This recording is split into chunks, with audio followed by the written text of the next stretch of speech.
untuk dibahas besok. Saya cari ini dia.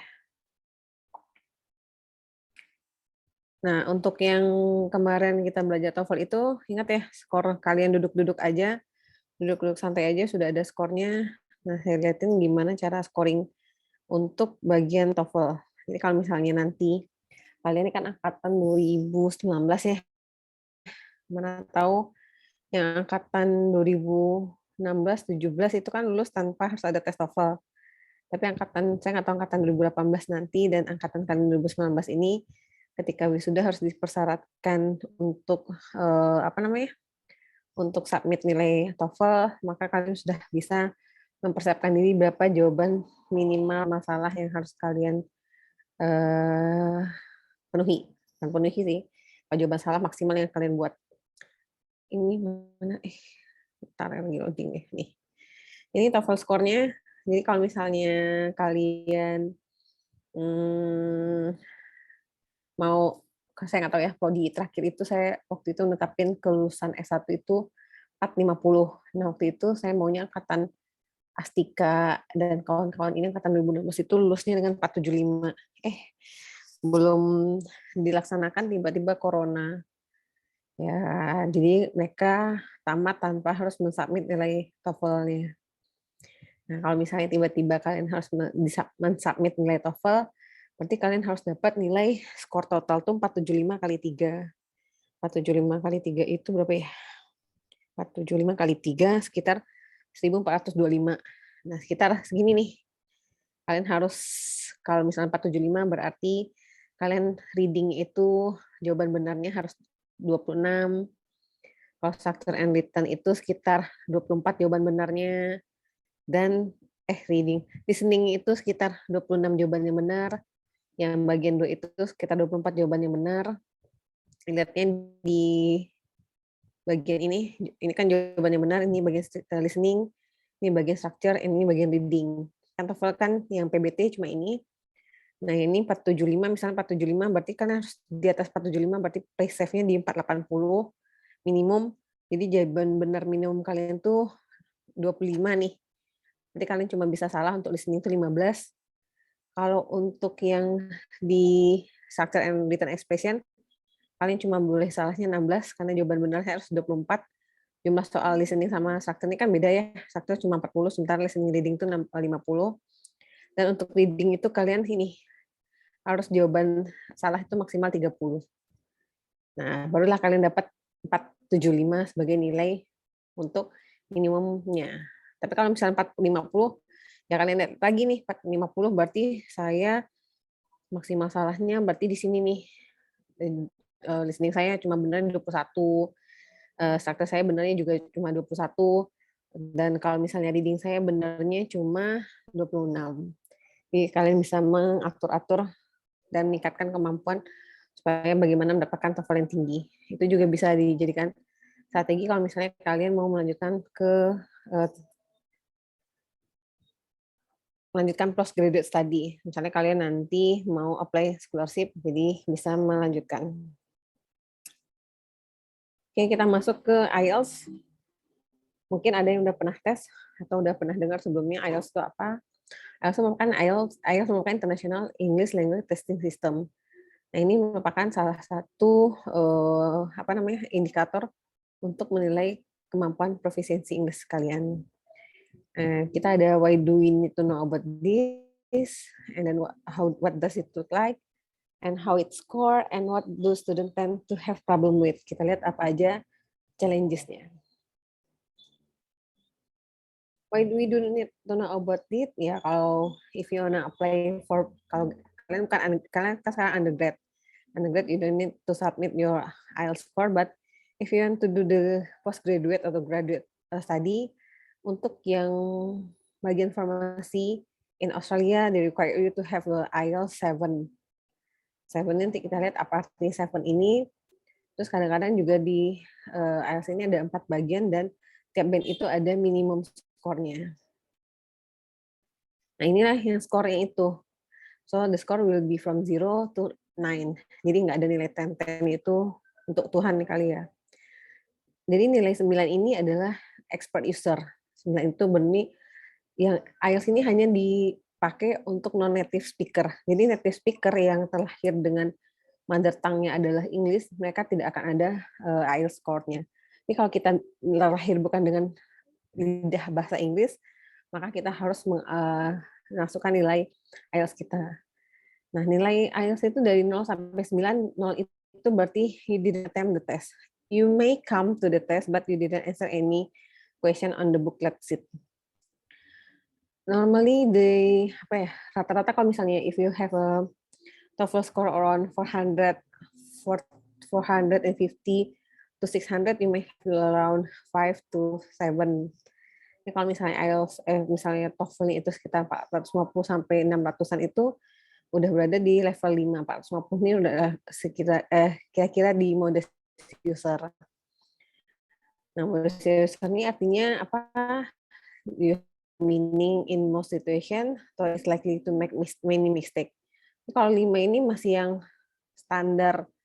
Kalau misalnya mau apply, kalau misalnya kalian nih berminat dari sekarang itu kan bisa tuh dicita-citakan dari semester 5, oh saya mau sekolah S2-nya di luar negeri setelah apoteker.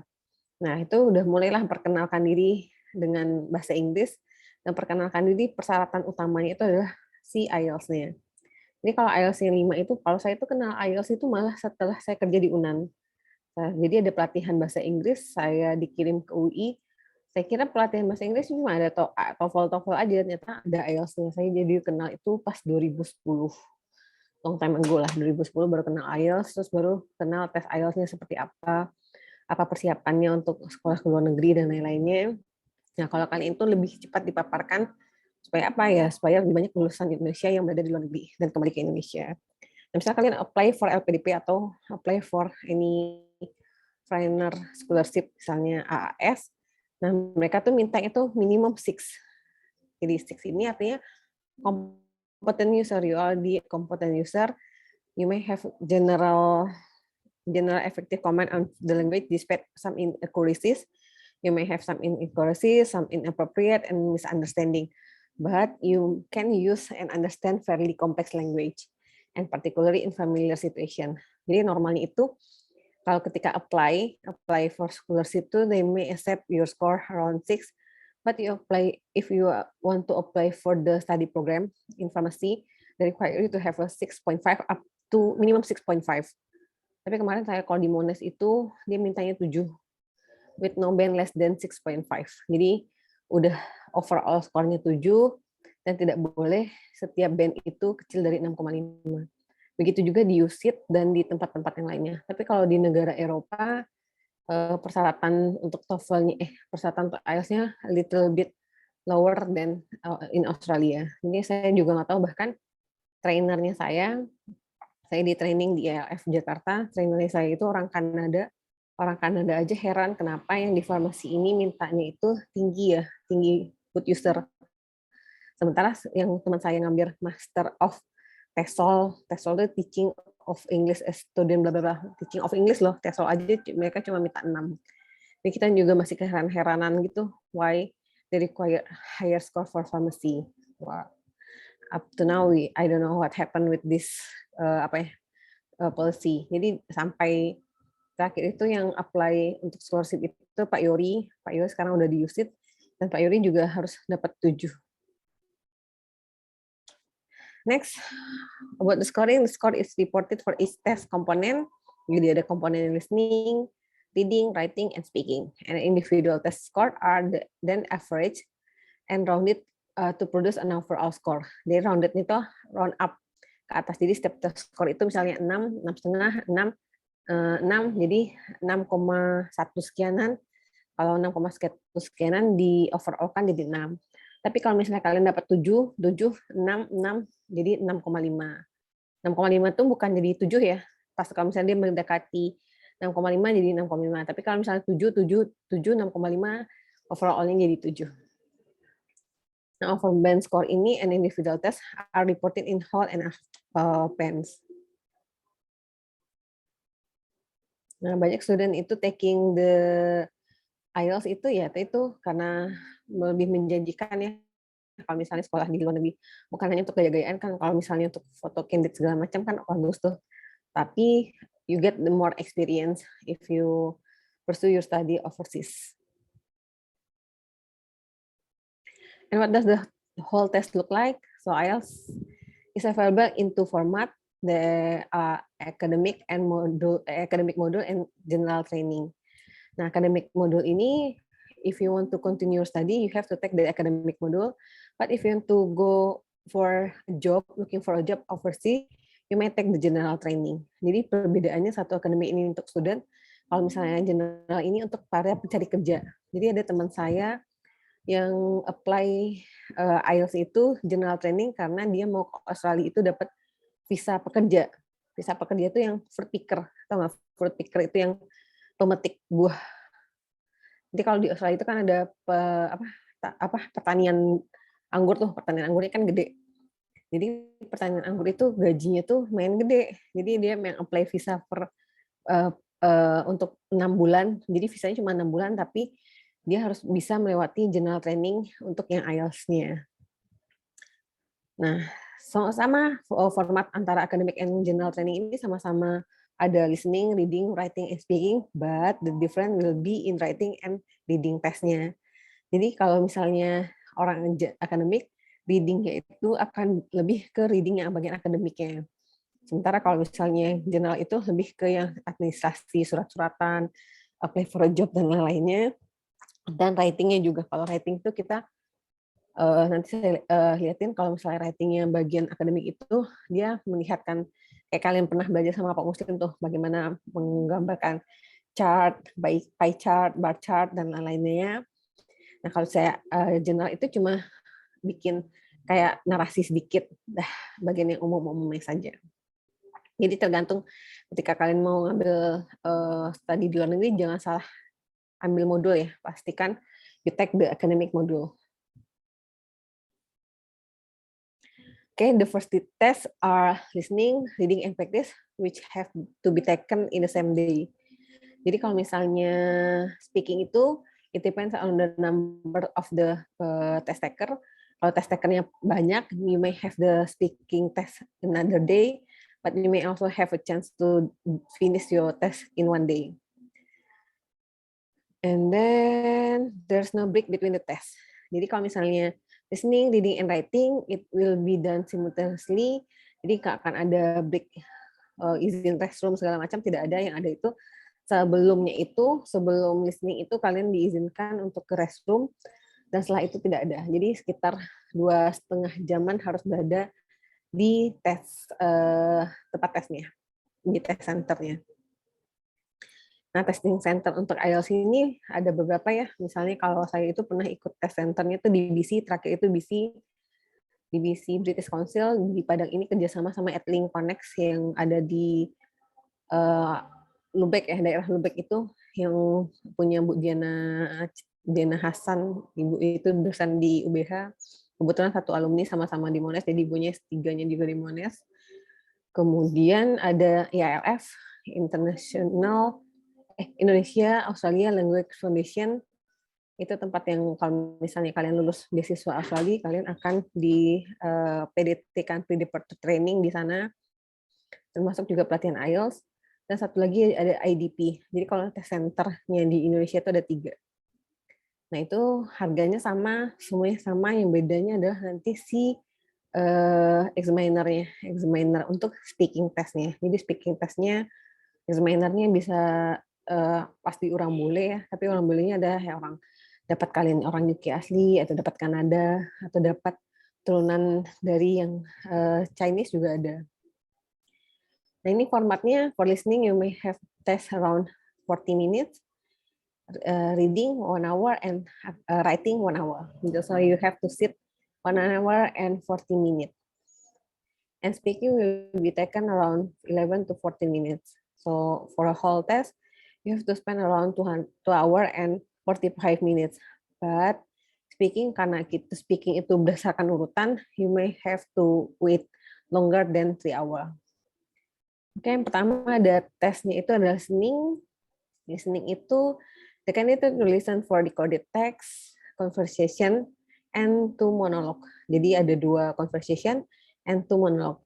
This feature a variety of English accent. Jadi you may hear accent from UK, you may hear accent from India, you may hear accent from China, and etc.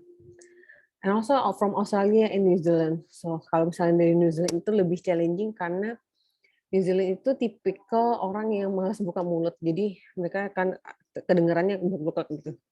Jadi kalau saya dapat yang ujian listening speakernya, bukan speakernya, si naratornya itu orang NZ itu udah terdistract. And then the recording only heard once, tidak ada replaynya.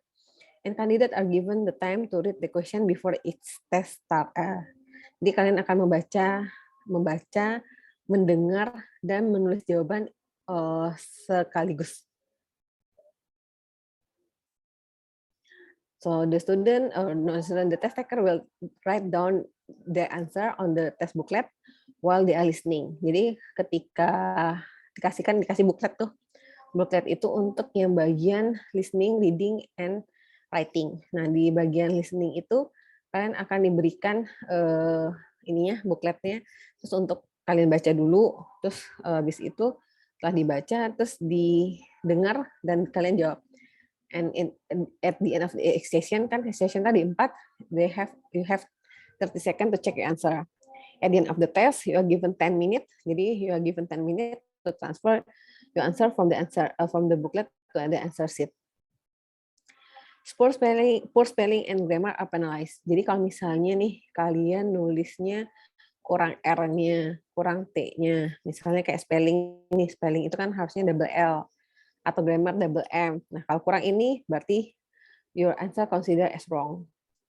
And writing more than is necessary also penalized. Jadi kalau misalnya pertanyaan itu cuma write down 2 words only. Jadi kalau misalnya jawabannya 2 words only, but you write down 3 words, it's also considered as wrong. Jadi benar-benar baca perintahnya, instruction-nya. Jadi kalau misalnya instruction-nya 2 kata, hanya boleh 2 kata. Kalau misalnya lewat dari 3 kata, salah. Kalau misalnya diminta 3 kata, kalian nulis 2 kata juga salah. Dan poor spelling and grammar are penalized.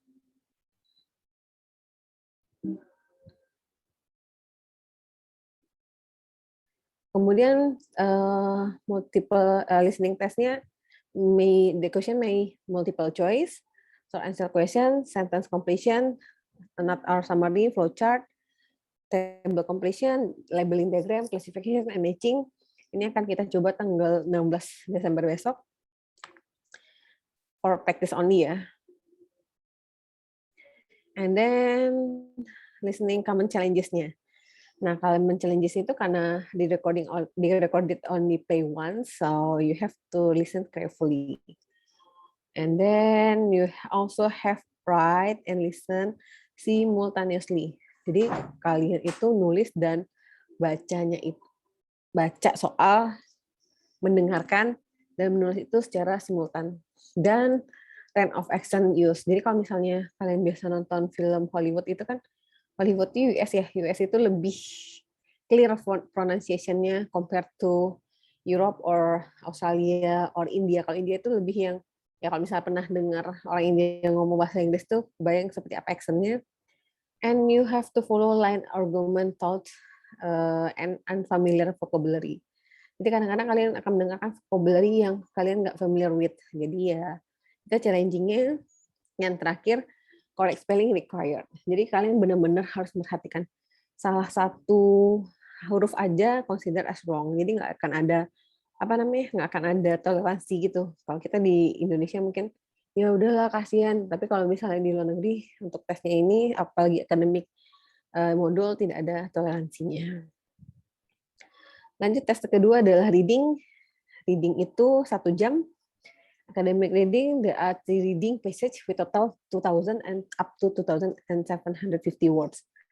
Jadi kalian itu dibiasakan untuk membaca passage yang kayak paper loh. Paper bahasa, kalian mau TA tahun depan itu, kalian baca paper itu, kira-kira paper itu sekitar 2.500 sampai 3.000 words. Jadi kalau misalnya kalian udah terbiasa di bagian readingnya si IELTS ini, kalian baca akademik, itu kan kalau misalnya akademik ini benar bacaannya tuh lebih ke bacaan ini ya, bacaan agak sains atau ilmiah. Jadi ketika kalian baca untuk ini kan tujuan ini academic reading ini kan untuk postgraduate study. Makanya kenapa katanya itu 2000 sampai 2.700 karena paper-paper yang ada pun jumlah katanya adalah sekitar 2.500 sampai 3.000-an. Jadi terbiasa. Makanya disarankan, bukan disarankan kan, di tes itu kalian bacaannya sekitar jumlah katanya segini. Nah, teks yang untuk academic reading ini bisa dari book, magazine, jurnal atau newspaper, atau juga bisa dari non spesialis yang lain-lainnya yang ditulis untuk non spesialis audience. Tapi kadang-kadang kemarin saya dapat soal itu tentang minuman, jadi ada tentang cerita munculnya Coca-Cola, jadi Coca-Cola itu seperti apa, atau tentang bagaimana perdagangan, itu kan ilmiah sebenarnya tentang histori segala macamnya.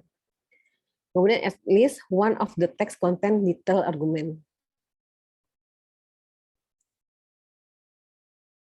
Nah, pertanyaan untuk bagian reading ini ada 40 question, di mana ada 3 kategori questionnya. Pertama ada matching, mencocokkan ya, misalnya topik paragraf A adalah ini. Jadi kali ada matching ya, waktu SMA mungkin pernah matchingkan kolom A dengan kolom B, nah, terus filling the gap, ngisi jawaban yang kosong, selection, memilih. Nanti kita lihat seperti apa bentuk readingnya. Nah, challenges-nya adalah time is short. You only have 1 hour for 3 passages. Ya, 3 passages-nya itu satu passages-nya bisa sampai 2.750 kata. The topic may unfamiliar with you. Jadi ya kadang-kadang kalau misalnya topiknya unfamiliar, it will be a big challenges for all of the test taker and unusual question type. Kalau di TOEFL itu reading-nya itu kan kalian udah pernah tes itu adalah yang multiple choice question A, B, C, D. Tapi nanti kita lihat tipe dari question types-nya untuk reading. Kemudian sama incorrect spelling and grammar apa analyze. Jadi kalau misalnya ada filling the gap, kemudian jawabannya itu putus spelling. Nah, spelling salah juga akan dipenalize. And writing more than necessary is also penalized. Sama seperti si listening. Terakhir writing ini ada 2 task 1 and task 2. Task 1 itu you are advised to have to spend around 20 minutes for task 1 and the rest for task 2. Jadi sepertiga itu untuk task 1 dan sepertiga total nilai juga untuk task 1 dan 2/3 total nilai itu untuk task 2-nya. Apa perbedaan task 1 dan task 2? Nah, kita lihat perbedaannya. Nah, skor itu berdasarkan task achievement. Apakah kalian bisa menjawab pertanyaannya? Kemudian coherent and cohesion, apakah kalian bisa menyambungkan antara paragraf introduction, paragraf body-nya, dan summary-nya. Kemudian dilihat juga lexical resources. Lexical resources ini artinya ada vocabulary-nya, and grammatical range and accuracy. Jadi selain itu akan dilihat kalau kejadian grafiknya adalah tahun lalu, berarti itu it should be in past tense. Kalau itu kejadiannya sampai sekarang, you may have say in present atau perfect tense. Nah, writing task 1 ini at least 150 words, and it is based on the material found in chart, table, graph, and diagram. Nah, ini yang kalian harus pandai menulisnya ketika tugas akhir nanti. Jadi tugas akhir nanti itu biasa kan pie chart atau bar chart yang kalian punya tuh, atau line. Nah, kalian bisa mendeskripsikannya, ada naik turun seperti apa trennya. Nah, tujuannya apa task 1 ini? Task 1 ini tujuannya untuk mendemonstrasikan, melihatkan your ability to present information. Nah, ini present information, apa aja informasinya, and to summarize. To summarize the main feature of the input.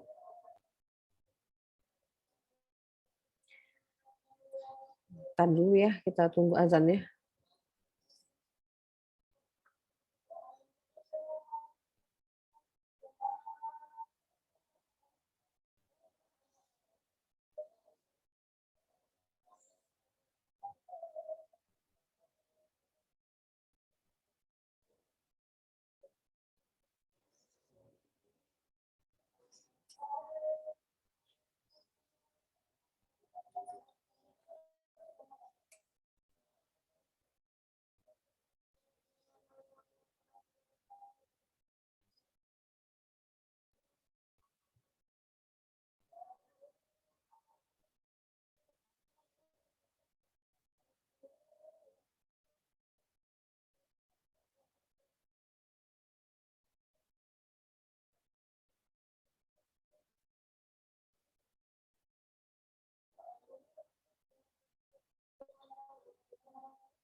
Oke, lanjut kita. Nah, task one itu isinya pertama itu adalah pertama introductory sentence.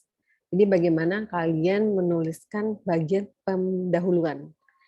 Kemudian ada general observation, apa yang terlihat di grafiknya, ada specific information, dan the last one is concluding statement, bagaimana kalian mengambil kesimpulan. Dan di sini tidak boleh ada opini, tidak boleh kalian misalnya eh, terjadi penurunan nilai dari penjualan pada tahun sekian disebabkan karena ini. Nah, disebabkan itu nggak boleh di writing task one, you only delivered fact and information. Jadi cuma bisa menyatakan fakta dan informasi yang terdapat di chart-nya. Kalau misalnya mau ngasih opini segala macam itu ada di writing task 2. Nah, ini writing task 2, you have to write a short essay of at least 250 words in response to a statement or question. Jadi kalau misalnya kalian mau menuliskan argumen segala macamnya bisa di writing task 2 dengan jumlah katanya itu 250 kata, and you have to demonstrate your position. Apakah kalian agree, disagree dengan pertanyaannya, kalau agree apa alasannya, disagree apa alasannya, and you have to construct an argument, harus dijelaskan apa argumennya, dibangun argumennya, dijelaskan dan mendiskusikan si isu tersebut. Challenges yang task one itu dari waktu 20 menit itu kalian harus cepat gercep melihat ini datanya seperti ini, berarti apa yang generalnya, apa yang spesifiknya. It means you have to analyze, select, and order the data. Jadi kalian harus bisa menganalisis datanya, melihat dulu, terus memilih dan mengordernya. Bisa mengordernya itu urutan 1, 2, 3, 4 dari highest, dari lowest to highest, atau dari less to the greatest, dan lain-lainnya.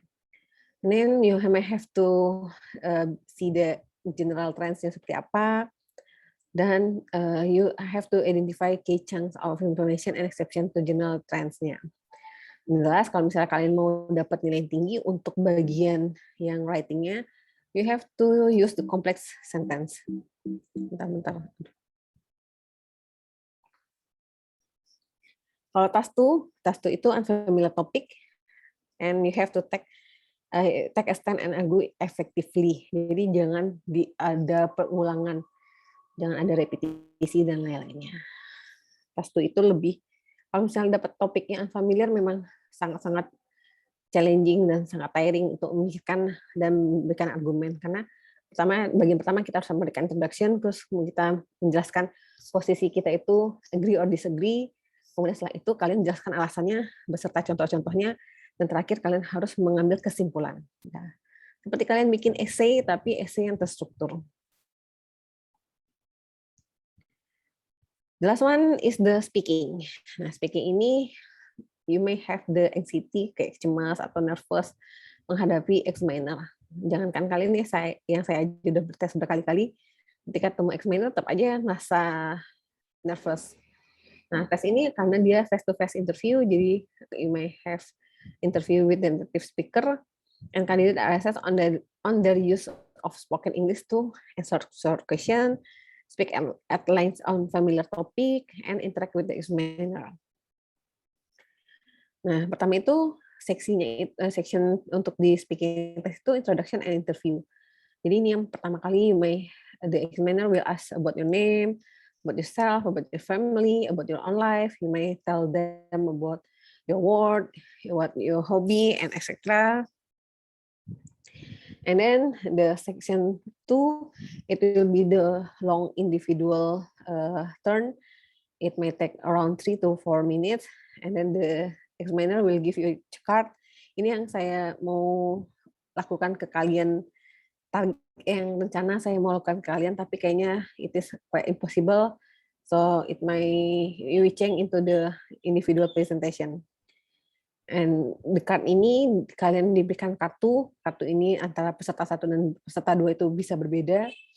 Nah, itu kalian kasih waktu 1 menit untuk preparation dan 2 menit untuk berbicara. Nah, 2 menit ini you will be recorded by the examiner. Jadi examinernya akan count your time down. Jadi kan waktu kalian akan di count down, dan juga kalian akan di-record. Jadi di-record itu untuk memastikan yang kalian ucapkan itu clear dan si examinernya mendapatkan nilai yang objektif. And the last part, two-way discussion, kalian akan dibawa untuk elaborate dari kartunya ini. Jadi terakhir itu saya ceritakan itu tentang dapat cerita tentang selfish, jadi menceritakan tentang selfish, bagaimana selfish segala macam, bagaimana relate dengan word, bagaimana relate dengan family, dan lain-lainnya. Jadi ini lebih kelas personal, tapi bisa menyaitkan dengan argumennya kita. Nah, speaking untuk challenges untuk speaking ini, kalian harus bisa berbicara extensively, and kalian harus bisa menunjukkan vocabulary-nya. Jadi kalau misalnya vocabulary-nya so-so, paling juga dapat nilai 6, kayak saya sih masih so-so sih ketika bicara. Tapi kalau misalnya nulis itu lebih kebayang nih, saya mendapatkan kata-kata yang lebih bagus dibandingkan ketika speaking. Dan juga kalian bisa dapat abstrak topik di third section-nya. Walaupun third section ini sebenarnya lanjutan dari part 2-nya, tapi kadang-kadang si examiner itu membawa ke lebih unfamiliar-nya. Nah, inilah kira-kira correct answer untuk bagian skor di reading dan listening. Jadi kalau reading dan listening kan soalnya 40. Jadi kalian bisa melihat nih, kalau misalnya kalian mau dapat nilai minimum 6 tadi tuh, berarti kalian cuma boleh membuat kesalahan maksimal adalah sekitar segini. Jadi jawaban benarnya sekitar 23 sampai 26. Itu udah paling minimum. Jadi 23 benar itu dapat skor 6. Ya play safe-nya 25 lah.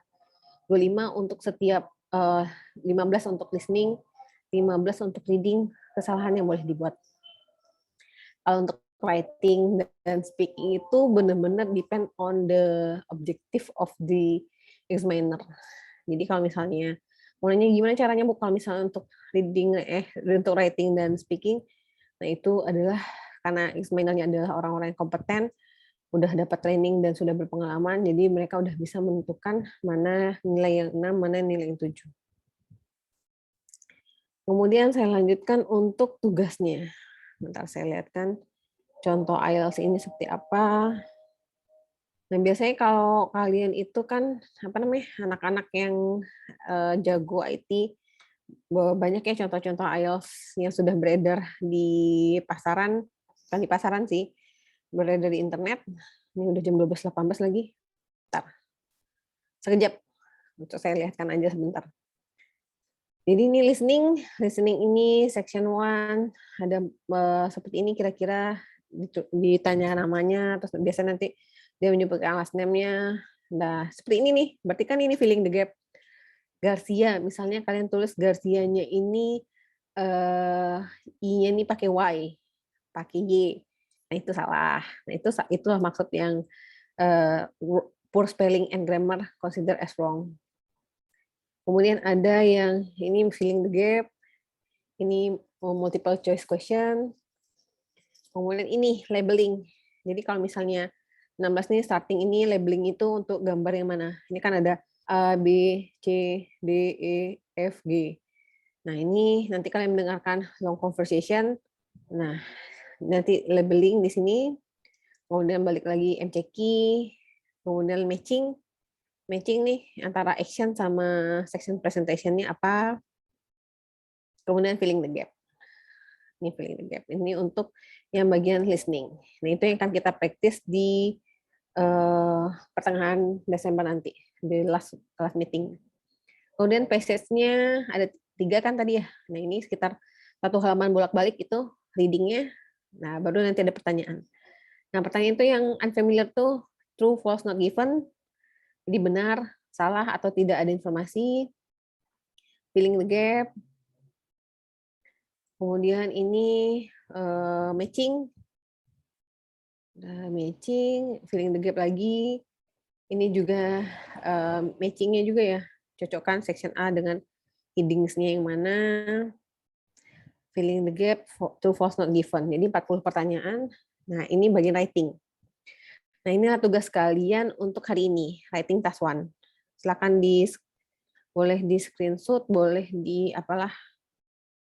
Oh, bentar. Ini kalau lihatnya, bentar. Oh.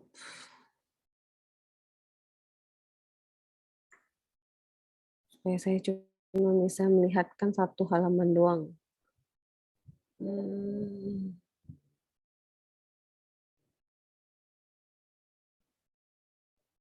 Nah juga ya. Nah inilah. Silakan yang ini di screenshot dulu terlebih dahulu untuk ratingnya doang. Rating task one. Rating task one ini kalian dapat satu bar chart dan satu table. Nah ini tentang writing, baca ya, writing task one. You should spend about 20 minutes on this task. Nah, the chart below show the value of countries export in various categories during 2015 and 2016. The table shows the percentage change in each category of export in 2016 compared with 2015. Summarize the information by selecting and reporting the main features and make comparison with where relevant. Nah, ini berarti ini nanti kalian akan menjelaskan harus ada introduction-nya, the pie chart and table presented, bla bla bla. Ini kan kalian udah belajar yang namanya paraphrasing. Nah, ini kan informasi yang the chart below bla bla bla sampai 2015 ini kan informasinya nih. Nah, berarti kalian harus paraphrasing kan. Kemudian kalian lihat general trend-nya, general trend itu decline or incline. Nah, kalian lihat ini apa sebenarnya trend-nya, atau kalian lihat berdasarkan itemnya, ada petroleum, ada engineering goods, ada gem dan lain-lainnya, terus kalian lihat di tabelnya. Nah, ini kalian kumpulkan hari ini dan besok pas jam 11 kita diskusikan untuk writing task one ini. Silakan di screenshot. Ini berapa kata? Berapa Arsa Hayatul Reda untuk writing task one? 150. Ya, minimum 150. Jadi coba kalian latih untuk 20 menit mengerjakan, kalau misalnya belum sampai ya nggak apa-apa lah. Setidaknya kalian mengerjakan sendiri